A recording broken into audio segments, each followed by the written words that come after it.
Is this good news for the White Sox in their pursuits of two of the biggest names in baseball? According to a report from the New York Post's Joel Sherman, neither Bryce Harper nor Manny Machado are big fans of Philadelphia, the home of the Phillies, one of the most logical landing spots for either of the two biggest prizes on this winter's free agent market.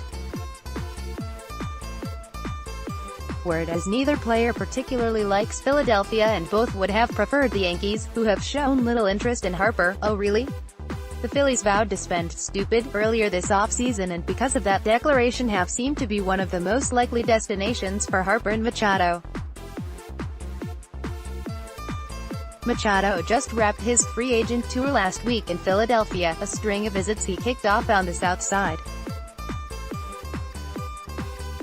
That visit to Citizens Bank Park was, let's say, eventful, with Machado confronted by a shouting construction worker who told him to do the right thing and sign with the Phillies. And remember that at one point the Phillies seemed so likely a landing spot for Harper that one national writer said, "Book it." But this latest bit of info in a saga that stretched on for months and seems to feature new twists and turns every day could be good news for the White Sox. Skeptical fans might roll their eyes at that notion, especially considering Machado's reported preference for the New York Yankees, mentioned by Sherman in that sentence above, and the blockbuster trade pulled off by the Los Angeles Dodgers that seemingly cleared room for a run at Harper. But Sherman points out that the Yankees and Dodgers might not be willing to offer up the kind of record-breaking contract it was expected would be necessary to land either of these guys. The White Sox and Phillies both have the financial flexibility to offer such contracts. So if neither necessarily likes the idea of signing up to spend a decade in the city of brotherly love, perhaps the South Side ends up the best option. Sherman illustrates the option, too, of playing in New York or Los Angeles on a shorter deal and then cashing in on another round of free agency a few years down the road. There's always the possibility of agents and teams steering the conversation, too. What better way to get teams to up their offers if they think the Phillies are out of the running? The White Sox, meanwhile, have confidence in their pitch to these two 26-year-old superstars, that playing alongside Eloy Jimenez, Michael Kopech, Dylan Cease and Luis Robert for the better part of the next decade is as attractive as anything else. And the aforementioned financial flexibility figure to make for a situation worth considering, even if other teams can offer immediate contenders. There's still no finality to this in sight, and Machado's decision will reportedly wait until after the calendar turns to 2019. It would make sense that Harper's wouldn't come until then, too. Click here to download the new My Teams app by NBC Sports. Receive comprehensive coverage of your teams and stream the White Sox easily on your device. As the new year approaches, we're counting down the top White Sox stories from 2018. As of this writing, we still don't know where Bryce Harper and Manny Machado will be playing when the 2019 season starts. But the White Sox being in the thick of the pursuits of the top two free agents on this winter's market perhaps generated more excitement in the fan base than anything else that happened during 2018. While Machado had long been desired by a certain segment of Twitter using White Sox fans, the inclusion of Harper's name in Jon Morosi's expectation-changing report during the GM meetings in early November made things totally different.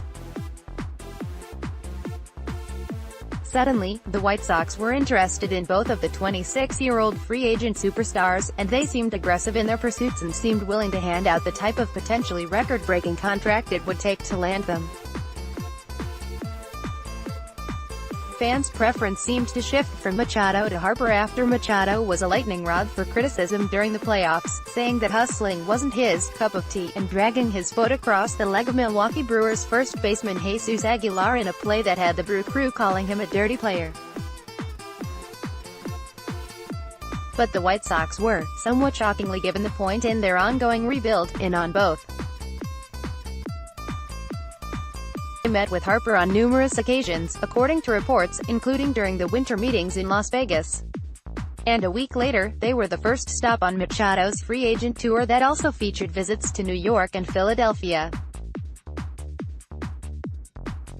The competition has always seemed steep, with the Phillies vowing to spend "stupid" this offseason, the Yankees able to pitch a potentially dynasty-ready roster, and the Dodgers clearing room to bring another superstar athlete to Southern California.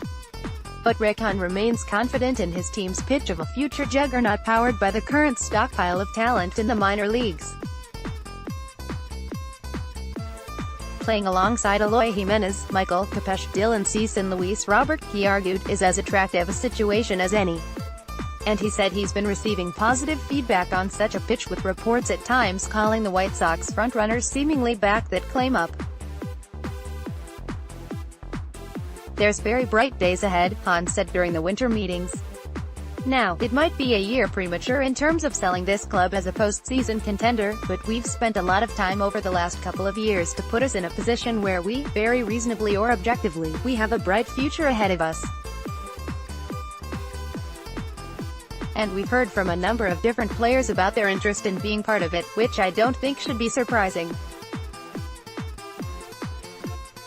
There's been a lot of positive feedback in terms of the long term. It's funny because when you are talking about a shorter-term deal, like a 1 or 2 year deal, you are getting a response from a lot of the players like, "Hey, we want to be part of the fun times, too. I'll just do something a little bit longer." It can cut both ways. Definitely the general consensus is one of optimism. In the end, the White Sox financial flexibility might be their biggest selling point. The rebuild made it so there are pretty much no long-term financial commitments to speak of, and that could mean the ability to offer a richer contract than any other team.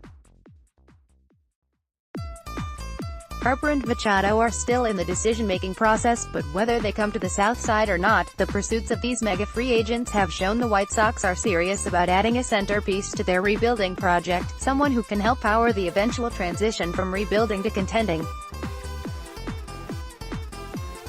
Click here to download the new My Teams app by NBC Sports. Receive comprehensive coverage of your teams and stream the White Sox easily on your device. As the new year approaches, we're counting down the top White Sox stories from 2018.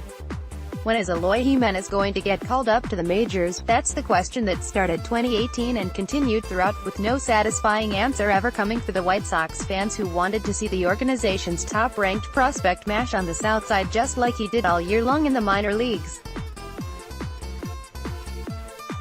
But while Jimenez ended the year with a projected arrival date of the first few weeks of the 2019 season, the constant pestering general manager Rick Hahn faced about one of the highest-rated minor leaguers in the game was one of those good problems to have.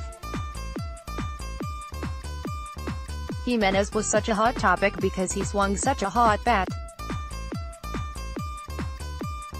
He finished 2018 with a .337, .384, .577 line, 22 home runs and 75 RBIs in 108 games between both AA Birmingham and AAA Charlotte.